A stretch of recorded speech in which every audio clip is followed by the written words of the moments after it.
This is MC Dieres live talk show. Once again, Nauleteni Bazu, a very good friend of mine, and he's here with us at least to let us know, maybe educate us. Atuambie mambo na security, things, issues that concern security. Namwona hapa kifua kubwa, mkono ni kama mguu. Tuko naye hapa. Anaitwa Brian Ongore mwenyewe. Brian, karibu sana. This is the chairman for security, private security in Kenya. But then let him introduce himself and tutambulishe yeye nani. Kisha baadaye tupige story tujue kama security ni kitu ya maana sana kwa watu. Brian, karibu. Kwanza mbona unasema kifua ni kubwa? Mbona unasema akili ni pia? Sababu akili ndio imejaa content. Akili ndio iko content. Ya kusaidia wa Kenya. So my name is Brian Ongore. Yes. I'm the national chairman of the Security Stewards of Kenya. I'm the national chairman also of an organization called the Dieres Association. Okay. Which is what we were formerly defined as bouncers, have come together to sanitize the industry and to work together to help this country become a safer place. Yes. Yes. And across Africa also. Yeah. And so there are issues here that maybe we really need to discuss. Like today, where are we? We are at Friday. Yes, Friday Hotel, Chanzu. We have an event and they're actually here, and I didn't even know that I will get him here. But nimempata ya kwamba tupige story 1-2 so that we can catch up. But again, what is the importance, Brian, if I may ask, for security? Because guys always like say that we are safe, we are just safe. Tuko na Mungu wetu ndio mlinzi. Why do we really have to consult with the security when we need them? Well, first, the statement is true. We must appreciate the fact that God then protects us, all of us. Yes, yes. But apart from that, God protecting all of us, He impacts some of us with the ability, the knowledge, and the skill to protect the people and the civilians in this country. Apart from the police, we have the private security, which then I fall under. And security is very key. Everywhere you go in this world, in everything that you do, if there's no security, you have no business. Even in church? Even in church, at home, in a political rally, in events, in birthday parties, yes, in weddings. Security is mandatory and it's paramount in everything you do. Yes. Yes. There is a time that you went to TV, and I don't know if you were misquoted or maybe you can say it once again, that mabouncer kama nyinyi mnafaa muwe na bunduki. What do you need to clarify about that? Kwanza mimi si bouncer, ndio nilikuwa bouncer. Actually, it takes processes and years of education and training and skill to become a security steward and to become a close protection officer. So now, I'm basically a close protection officer.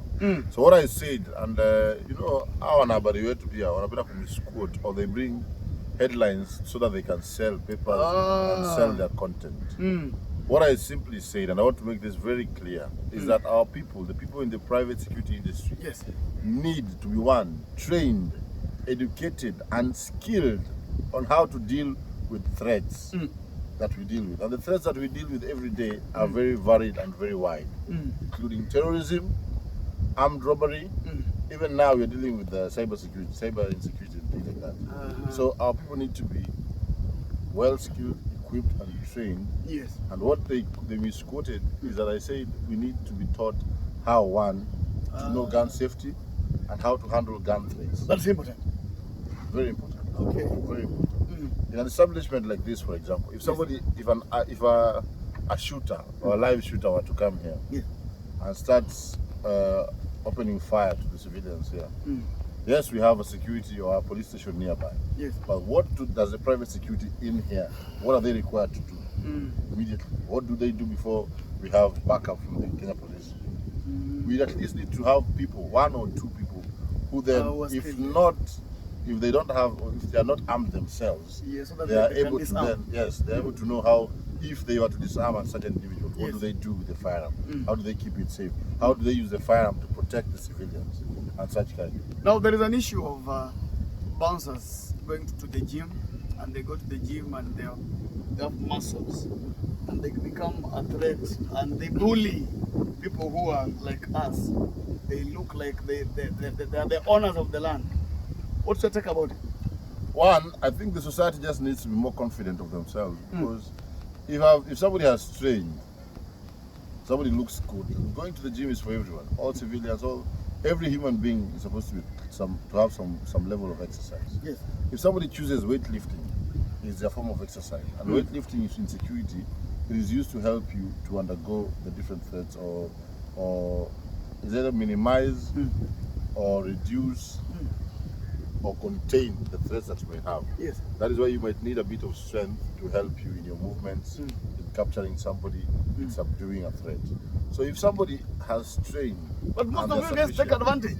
No, it's. I think yes, there's some element. Why? Everywhere, even in the Kenya police. Mnajifanya mmeunga mnasukuma watu bwana. Rogue individuals are everywhere. Okay. You understand? Even in the Kenya, in our police, we have rogue people. Okay. In the private security, even watchmen, they are rogue watchmen. Even the military, they are watchmen. But they are rogue officers.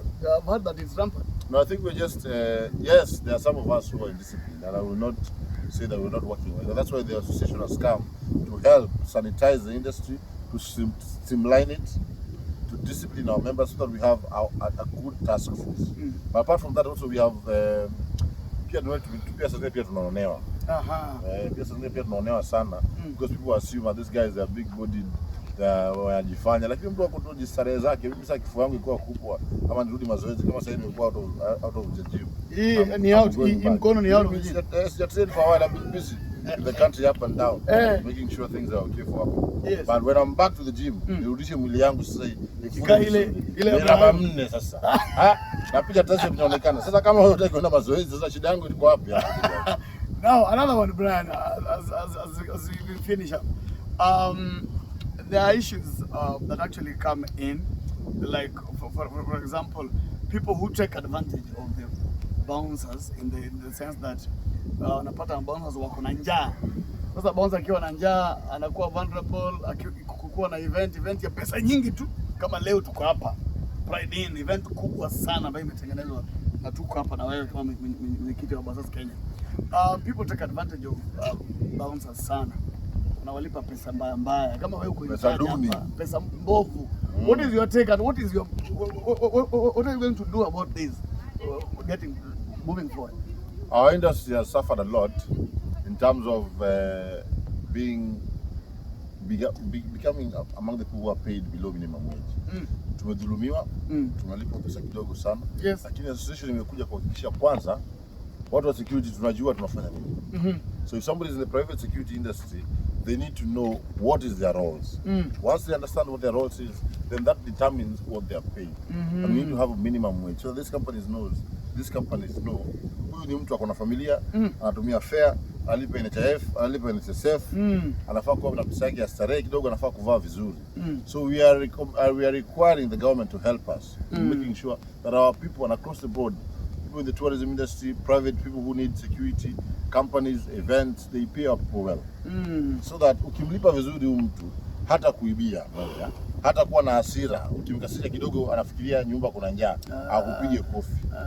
Lipa watu wako vizuri bana. Watakufanyia kazi vizuri, wewe mwenyewe utakuwa safe. No, some people forget. Kuna mtu kutoka asubuhi mpaka jioni, labda anakulinda usiku, labda unatembea naye kwa club, kwa event, yeye ako njaa, hajakula, hajakunywa maji. Anakuendesha, kuna wewe anakuchunga hapa. He has to be very active kwa sababu anaangalia different threats. Alafu unamlipa mshahara duni. He's a human being. He will react to different circumstances. He is prone to anger and such things. So the best solution, what we're trying to do, is make sure one, you get professionals. We are weeding out crooks and hooligans from the industry. Yes. We are bringing in professionals. We are helping them to streamline the industry under PSRA, because our body, our authority is PSRA, Private Security Regulatory Authority. So we get trained security stewards, professional security stewards who are able then to go to the market and get sustainable income. To those people who take advantage of these bouncers, maybe who are vulnerable and all that, what are you going to do about it? Because there are a lot of brokers. Mtu akona event anachukua, analipa bouncer pesa kidogo. Sasa what are you going to do about these guys? Because unajua kuna watu wako tu hapo kubroke tu, kazi ni kubroke tu. Alafu analipa security shilingi 500, shilingi 700,000. Mnapangaje ndio hii? Hiyo iko kwanza kitu tunafanya under PSRA, the Private Security Regulatory Authority. Yes. We are now trying to register all security officials in this country. Okay, yes. So we have companies and we have security officials, individuals. So once we make sure that all these people have registered, wamejisajili na wanajulikana na wanatambulika kama watu wanaopeana hizi services zetu private security. Hiyo kwanza itatoa wale crooks. Ukishatoa crooks, then tuta regulate, tujue ceiling yetu ni gani ya mshahara. Tuna minimum wage. Unajua kama ni for example guard wa hoteli anafaa kulipwa pesa ngapi. So hata kampuni ikipiga juu tunajua huyu guard hata kampuni ikipiga 1500, bora guard usimlipe chini ya pesa fulani ile inaweza kumkidhi mahitaji yake ya kila siku. So that's what we are trying and we're really pushing people in our industry so that we have, if it's a temporary or a casual job, we know per day a minimum a guard or a steward or a bouncer or a CPU is supposed to be paid is this. But in terms of peakness, we don't have a peak on how much somebody can be paid. You can be paid from as little as 5,000 to as much as 1 million, depending on the client that you have. Okay. You understand? Okay. Because we have global clients who are multi-billion tycoons who need different levels of security, and we offer all these things. So somebody who is doing that kind of security can't be compared to somebody maybe who's doing local security for someone like you. Unajua wewe watu wataka kuwa ni wachache. Wewe ni MC hapa alafu uende kanisa mimi ni mtu mzima bwana, niko na mambo mengi ya kufanya bwana. Hata hapa niko na private security. Umeona John ndio corporate security. Sasa wewe utauliwa na nani? You're corporate kwa sababu. That is my private security. Yes, so people have different levels of security. Ladies and gentlemen, I was with the chairman for bouncers. Security stewards. Yes, not bouncer. Not bouncer. Security stewards of Kenya. Security stewards of Kenya. Tumepiga story kidogo. At least we need to bring relationship closer. A relationship ya raia na wale watu wajue pia ni bila sisi pia ni raia, ni binadamu, tupendane. Watu wapendane, tufanye kazi kwa pamoja. Nyinyi pia mwache kusukuma watu sana. Uweke relationship ikae vizuri. Raia pia wakoe vizuri. Usifungue kifua kubwa. Mwanza kutuvuruga pia sisi. Ukae na amani tu. Nina haki ya kujilinda my friend. That's my constitutional right to defend myself. Kwa sababu usiende mahali uchokoze mtu security alafu upigwe alafu useme, "Oh, ukinipiga mimi na haki ya kujidefend bana." Sio kupiga ni defend, utoroke. Nitoroke? Ndio hiyo pia ni wewe of safety. For that haiwezi. But haiwezi kwa industry yetu. Sasa pia si raia pia msikuwe ati wachokozi sana. Tukiwapiga toroka. Tujaribu kutoroka tupige polisi. Lakini usijaribu nyumbani. Piga yeye atoroke. Aenda ita askari piga. Ita askari. Thank you so much. It was MC Dieres live talk show. Tell us the guests that you need to bring here for your transport services. Ukitaka gari yoyote tafika tu us, got you covered. Wewe tu inbox kutaka na Mombasa kila mahali. Transfika Tours, got you covered kila wakati, kila mtu. Ukitaka gari yoyote kwenda nchi ya Kenya, kuja Kenya kila mahali.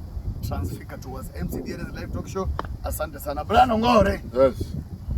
Parting shot, last word. Parting shot, security is everywhere. Yes. Hire our people, treat them well, they will treat you well. So if I need security from you, call me. Oh, pigie simu. Everywhere across the country. Number ya simu 0700 655 920. Umesikia? That is 0700 655 920. All your security solutions. Call me. Brian Ngore. Thank you so much. Cheers.